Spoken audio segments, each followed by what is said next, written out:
Hi everyone! If you want to generate a high quality cinematic AI videos with Minimax AI, you need to master the advanced prompts. In this guide, I'll break down the key techniques to help you create more detailed, realistic, and visually stunning videos. So let's get started.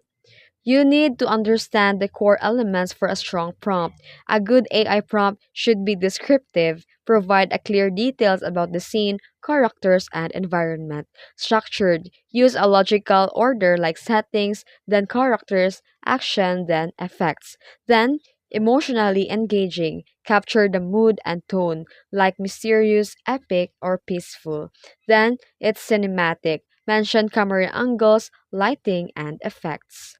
Then use a structured format for clarity. For better AI results, use the structured approach like the scene and settings, describe the environment, time of the day, and atmosphere. Describe the characters, the appearance, expression, outfit, and action. And then define the movement, interactions, or expression. Enhance the storytelling with camera techniques.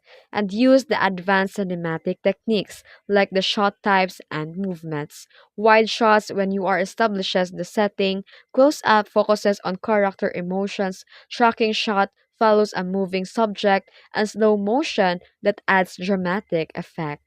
Then in lighting and mood, golden hour if it's warm and cinematic, noir lighting if it's high contrast shadows, and cyberpunk glow if neon reflections. Then experiment with styles and themes. You can use the art styles like photorealistic, anime style, oil painting, 3D rendered visuals, and more. Here's the pro tip. You need to be specific. Use action words, refine and test, and use the real world references. Describe the colors, lighting, and cinematic effects. And that's it. Now you know how to write the advanced prompts for Minimax AI. If you found this useful, don't forget to like, share, and subscribe for more AI content creation tips. Thanks for watching.